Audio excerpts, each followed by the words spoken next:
sejam muito bem-vindos ao episódio 4 de Coragem.com.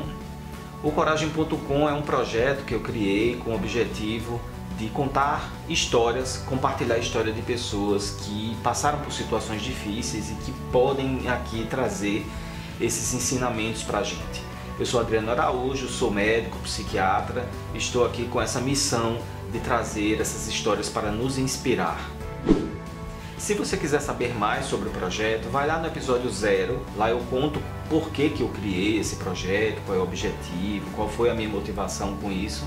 Então você dá lá uma conferida, vê lá o projeto, o episódio 0, e aí você vai conseguir entender melhor isso.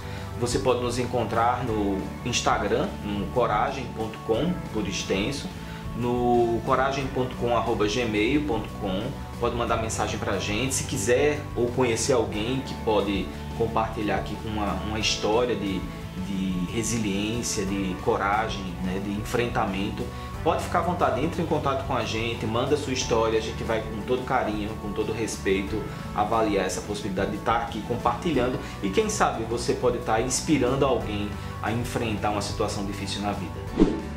Então, hoje a gente vai falar de resiliência. Resiliência é um conceito, né, vamos dizer assim, uma situação, um conceito que já vem sendo estudado há algum tempo, de certa forma já bem estudado, já existem muitas publicações sobre o assunto, né? A resiliência propriamente dita é aquela condição que uma pessoa tem de passar por situações difíceis de maneira exitosa, vamos dizer assim, sem grandes danos a si mesma. Claro que ninguém passa ileso por uma situação difícil, mas a ideia é seguir em frente, né? Então a ideia aqui é discutir um pouco sobre isso, sobre o que é resiliência e como cada um enfrenta isso. O termo resiliência vem da física, né? A resiliência propriamente dita, que vem da física, é a capacidade que um material tem de se deformar e é a sua capacidade de manter o seu estado anterior, voltar ao seu estado anterior. Isso é o que a física caracteriza como resiliência.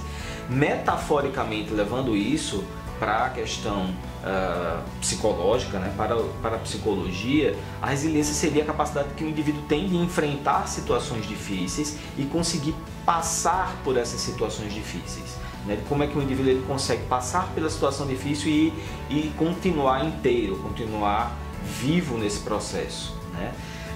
A primeira pessoa que descreveu esse termo de resiliência na física foi um estudioso, um cientista chamado Thomas Young, do século XIX. Ele era um grande estudioso, uma pessoa que tinha inserção na matemática, na física, na filosofia, enfim, uma pessoa extremamente... era conhecido como o homem que sabe tudo, né? Então ele tinha uma grande sapiência nesse sentido e foi a primeira pessoa que descreveu isso.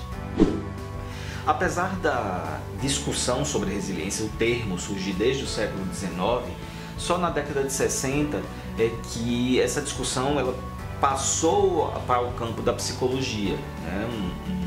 Um médico psiquiatra chamado Frederick Fletcher, é um americano, em 1966 foi quem primeiro usou esse termo na psicologia, né? Tratando justamente dessa questão de como as pessoas poderiam superar as situações. Ele trazia inclusive observações das próprias grandes guerras, né? Da Primeira e da Segunda Grande Guerra, onde ele, com esses estudos observando pessoas que passaram por esses grandes traumas, como essas pessoas conseguiram superar isso e continuar vivendo, inclusive trazendo relatos do Holocausto mesmo, né?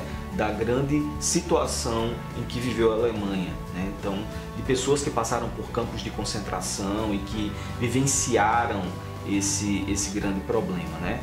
E aí a gente pode citar inclusive o Frankl, né? O Frankl que tem uma grande contribuição nessa questão da resiliência, né? No livro dele intitulado Em Busca do Sentido, né? É um livro que fala muito sobre resiliência e que vale a pena realmente ser lido. Já no Brasil, a discussão sobre resiliência ela data mais da década de 90 e os estudos eles estão mais relacionados à questão da infância e adolescência, né? Então há uma discussão nesse sentido, mas sobre como há um enfrentamento, né, dessa questão da, vamos dizer assim, da superação de fatores traumáticos da infância e adolescência para a vida da infância e adolescência para a vida adulta.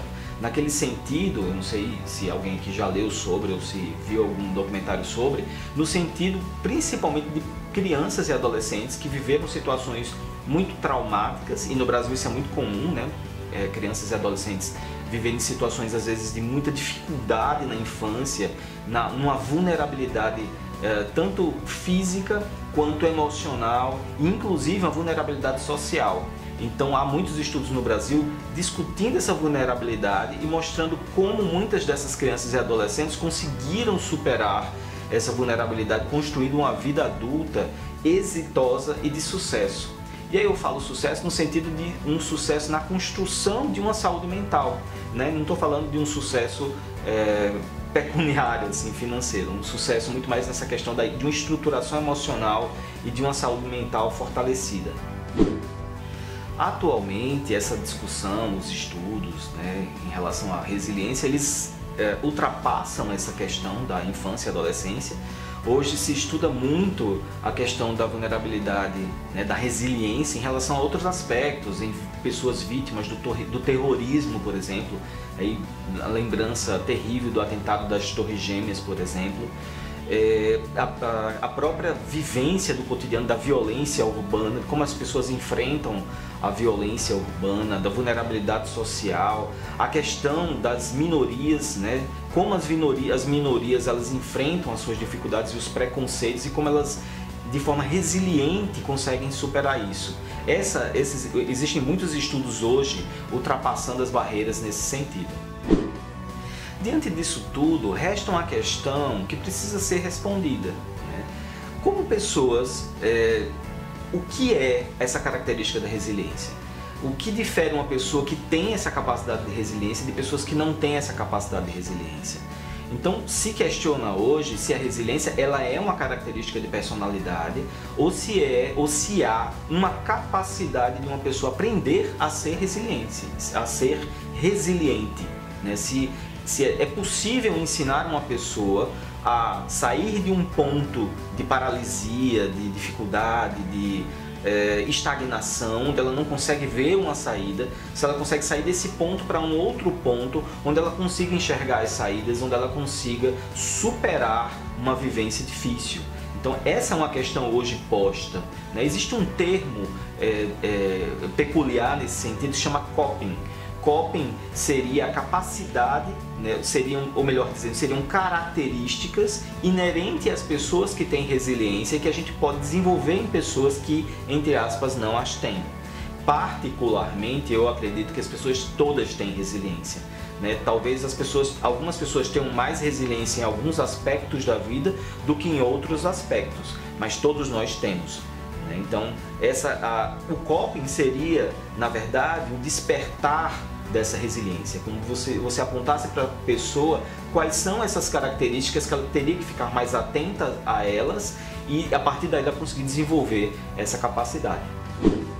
Alguns autores tentam enumerar que características são essas, né? Então, se a gente puder citar algumas delas aqui, a gente pode dizer que, por exemplo, a gratidão, né? Assim, essa pronta gratidão pela vida e pelo bem-estar é uma característica das pessoas que têm resiliência, né? O olhar otimista, né? O tentar enxergar as coisas pelo lado positivo, né? O tentar enxergar as coisas num sentido otimista da palavra é uma outra característica. A flexibilidade, a flexibilização diante das situações difíceis, né? Como sabe aquela metáfora do bambu verde, né? Aquela coisa de um galho que se enverga e que não quebra diante de um vento extremamente intenso.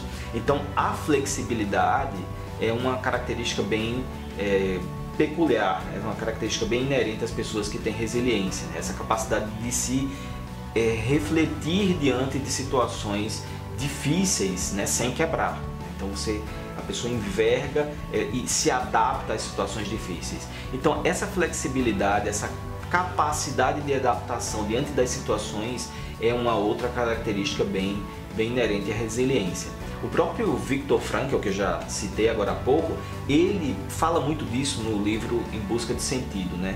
Ele fala dessa capacidade de resiliência. Quando ele conta a história dele nos campos de concentração nazistas, ele conta como ele conseguiu sobreviver àquilo, ele fala muito sobre isso, né? Ele fala muito da capacidade de enxergar e de encontrar prazer nas pequenas coisas, no dia a dia e no cotidiano dos campos de concentração. Foi assim que ele sobreviveu a eles. Então, para encerrar, eu vou contar uma pequena história aqui de Lucy Rhone, que é uma doutora, pesquisadora do Instituto de Bem-Estar e Resiliência da Nova Zelândia. Ela fez a formação dela nos Estados Unidos, né, na América. Ela fez doutorado, pós-doutorado, fez toda uma formação na resiliência e quando já de volta na Nova Zelândia ela implantou, né, todo um estudo sobre a resiliência, sobre pessoas que viveram grandes catástrofes, terremotos, e ela ajudava essas pessoas a enfrentar esse processo. Ela, numa palestra no TED Talk, ela conta, né, como ela vivenciou isso, como ela enfrentou, né, como ela ajudou muitas pessoas nesse processo, mas ela fala que o grande desafio dela, na verdade, não foram esses estudos. Né, o grande desafio dela foi viver, na verdade, um luto. Ela perdeu uma filha num acidente de carro, um acidente fatal. Ela perdeu uma filha adolescente nesse acidente e ela fala que, apesar de estudar muito resiliência, apesar de ler muito, de ajudar muitas pessoas nesse sentido, ela teve muita dificuldade desse enfrentamento. E ela conta ainda que nesse processo do enfrentamento, muitas pessoas que tentaram ajudá-la, inclusive profissionais da saúde mental, ajudaram de forma muito ruim, não conseguiram desenvolver uma empatia, não conseguiram ajudá-la nesse sentido estrito, né? E isso a Lucy conta como um ponto, entre aspas, positivo, porque fez criar nela o desafio de enfrentar mais ainda essa questão da resiliência e fez ela, inclusive, pensar em como ajudar outras pessoas. Então ela pensa em 3 pontos, né, no sentido de ajudar as pessoas a refletir. Ela fala que o primeiro ponto é que coisas ruins acontecem, a gente precisa ter essa ciência, faz parte da vida, do jeito que acontecem coisas boas, acontecem coisas ruins, embora às vezes sejam coisas muito ruins e terríveis e difíceis de viver, mas esse é um ponto que ela coloca, coisas ruins acontecem. O outro ponto, o segundo ponto, é que ela fala que a gente precisa escolher as coisas mais interessantes para dar atenção. É aquilo que eu falei anteriormente, né? Experienciar as coisas da vida, né? Dar atenção à família, dar atenção às relações saudáveis que a gente tem, dar atenção às pessoas que a gente ama, dar atenção às coisas boas que a gente tem no cotidiano. A gente tem uma tendência, e é natural do ser humano, prestar muita atenção nas coisas ruins e nas coisas negativas. Prestar muita atenção nas coisas que são ruins no dia. Você está passando, às vezes, por um dia muito bom e sofre uma fechada no trânsito e aquilo significa que o dia ficou péssimo, né? E você fica focando naquele ponto negativo. Então, se de forma proposital, de forma voluntária, a gente passa a não focar nesses aspectos negativos, a gente tem necessariamente uma vida melhor. O terceiro ponto que ela fala é de se perguntar: o que é que eu estou fazendo de errado, né? O que é que eu posso estar fazendo de errado que pode estar atrapalhando o meu dia e a minha vida? Essa reflexão ela coloca como o terceiro ponto importante nessa busca da resiliência. É dessa forma, gente, que acaba sendo difícil, às vezes, ajudar algumas pessoas, né? Eu percebo que as pessoas adoecidas do ponto de vista psiquiátrico, muitas vezes, elas são muito inflexíveis. Elas têm, às vezes, ideias, crenças, né, paralisadas, e crenças paralisantes, né, de vida e do cotidiano, que faz ela não buscar uma mudança e exercer uma dificuldade enorme de exercitar essa mudança. Então esse é um baita desafio, é ajudar as pessoas a buscar caminhos diferentes, a buscar situações de vida diferentes, enxergando o mundo às vezes de uma forma diferente. Esse é um grande desafio para qualquer profissional da saúde mental, mas é por isso que a gente está aqui e é por isso que estudos como esse, né, um projeto como esse que eu estou tentando aqui hesitar no sentido de ter êxito, né, que eu estou aqui desenvolvendo, esse projeto é um projeto com o objetivo realmente de buscar que características são essas e como é que a gente pode ajudar essas pessoas a desenvolver características tão necessárias para a vida. Então é isso, né, finalizando mais um episódio, espero que vocês tenham gostado, que vocês tenham curtido essa fala aqui. Se tiver alguma dúvida, quiser fazer alguma pergunta, é só mandar mensagem para mim, aí a gente vai se comunicando, tanto pelo Instagram, no YouTube, onde você estiver tendo acesso a isso, né? E aí a gente pode estar compartilhando mais informações. Bom, um grande abraço e até a próxima.